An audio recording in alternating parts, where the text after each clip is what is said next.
I was leaving the office later than usual.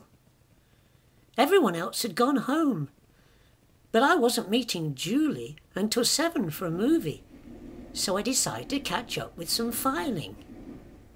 I was just putting on my coat when I heard Mr. Gibson calling softly from his office. "Lucy, may I have a word with you?"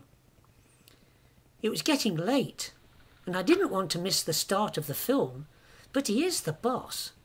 So I opened the office door, and there he was, sitting behind his desk. He was smoking a cigarette. Smoking isn't allowed in the office. He's really strict about it. I stood awkwardly in the doorway. "Come in, Lucy," he said. "Don't be shy." So I walked towards him and stood in front of his desk. He seemed to peer at me over his glasses for ages before he spoke. "How often do you get your hair cut, Lucy?" I didn't know what to say. "My hair is pink. I dyed it pink a couple of months back. And there's been some unkind comments made by the older girls in the office. But Mr. Gibson had said nothing, just smiled in his shy way. Perhaps he didn't approve after all. "Well," I said eventually, "sometimes my mum gives it a trim, and every now and again, when I can afford it, I go to Snips in the High Street. Money a bit tight, eh, Lucy? And I bet they charge you an arm and a leg, bloody robbers, only to have some youngster who knows nothing hacking away at your beautiful hair. I don't think I've ever seen Mr. Gibson so worked up about anything." He paused, and I stood waiting, worrying about Julie, who has a filthy temper if I don't turn up on time. "Look, Lucy," he continued, "I've got a little hobby that I'd like to pursue but don't get much opportunity nowadays, what with the business expanding. And if you would be so kind, I'd like you to help me out." He paused again, and I thought he was going to light another cigarette, but he just took it from the packet and tapped it on the desk. "If you would be willing to assist, I'll tell you all about it, but I'd prefer it if we kept it our little secret. What do you think, my dear?" This was the last thing I expected from Mr. Gibson. He was always so quiet and polite, an old-fashioned gentleman. Why, since he gave me the job 6 months ago, he'd hardly spoken a word to me, though sometimes, when he passed through our office, he'd give me a little smile of his, and I noticed he didn't smile at the other girls, only at me. When I left school, I'd no qualifications at all, and with Mum only working part-time at Tesco's, we didn't know how we'd manage. The money I was making made all the difference, but even so, we're having a tough time getting by. And I had to give most of my money to Mum, so the last thing I needed was to offend Mr. Gibson. I told him that I like secrets, and I wouldn't tell a soul, but if he wanted me to help, it depended what kind of secret it was. I mean, it could have been anything. He told me that his hobby was hairdressing. He said that he always admired my hair, but it was a very fine texture, and it wasn't being looked after properly. He said I needn't worry, that he'd make a good job of it. Years ago, before he went into business, he'd trained under Mr. Teasy Weasy, one of the finest hairdressers in the West End. He said he only wanted to trim off a little, now and again, to keep it at its very best.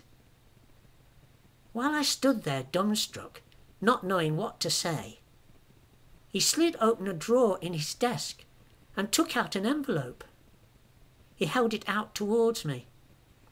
"If you agree," he said, "you won't have to pay the barber. He'll pay you." I looked into the envelope. It was stuffed with money. Later on, when I got back from the movie, I had a shower and stood in front of the wardrobe mirror to have a good look at my hair. He'd taken off a teeny bit more than I wanted, but my hair is quite long, so it was hardly noticeable. Julie hadn't noticed. She was too mad at me for being late and missing the start of the film. Now I've got £50 to spend. I'm not telling Mum. She takes enough of my money as it is. And she might think it a bit odd, Mr. Gibson cutting my hair like that. But he cut it so beautifully. He's really talented and so considerate. It only took 15 minutes, and then he talked about doing it regularly, which is okay by me. I mean, at £50 a time, he can cut it as often as he likes, as long as he doesn't make me bald. Then he asked me if I minded if he recorded the sessions on video for reference purposes, and I said I didn't mind at all. But then he said that another hobby of his was collecting costumes and masks for pantomimes, and he wondered if I'd be a pal and try on one or two of them to give his videos a more creative aspect. I told him I wasn't so sure about that. But he said he understood my reservations, that it was sensible to be careful, as there were a lot of men who would try to take advantage of a pretty girl like me. If I was at all bothered, he'd double the payment. £100. And he said, did I know that Sheila, the receptionist, was leaving? There'd be a vacancy, and as I was such a bright prospect, he'd be happy to consider me for the post. He said he'd been keeping an eye on me and could tell I got a lot of potential. I knew that Sheila was pregnant and might leave soon, but I never thought for a second that at 16 I'd got any chance of being considered for the job. She must get paid double my wages. So I said yes, yes, yes. Then he asked me for my measurements to make sure the costumes fitted me properly. So I told him I was about size 8, though I can wear 6 at a pinch. And he gave me a mask to practice with. It's of a cat for Puss in Boots. And he said he'd made all the rest of the costume himself, which he'll adjust to fit me really nice and snug, he said. We agreed that after work on Fridays would be a good time for us to meet up. And that was about that. Oh, except that tomorrow I'm going into town to buy myself some decent makeup. Mr. Gibson said I deserved it. He said he loved the way I did my makeup. But I wasn't ever to buy cheap stuff, as it's bad for the complexion. Now I can afford the best. And he gave me an extra £30 for the makeup, because he didn't want me to be out of pocket. He said that presentation was very important in reception, and although he adored my pink hair, I might have to consider another colour. He suggested blonde, and he said he'd do it for me at our next session together. He said he'd make sure we used the best hair colouring money could buy. We'd use the private bathroom behind his office.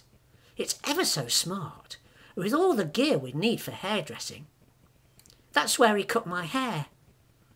I was so excited thinking about the things I'd be able to buy that I could have almost have kissed Mr. Gibson. Even though he is rather old and fat. But he's always so smart in his lovely, expensive-looking suits. And he was being very nice to me. Now I'd be able to afford driving lessons. I've always dreamt of getting a little car of my own. If I asked Mr. Gibson, he might lend me the money for a car, and I could pay him back out of my new wages. But he's so rich that if I'm really nice to him, he might even buy it for me. I just cannot believe my luck.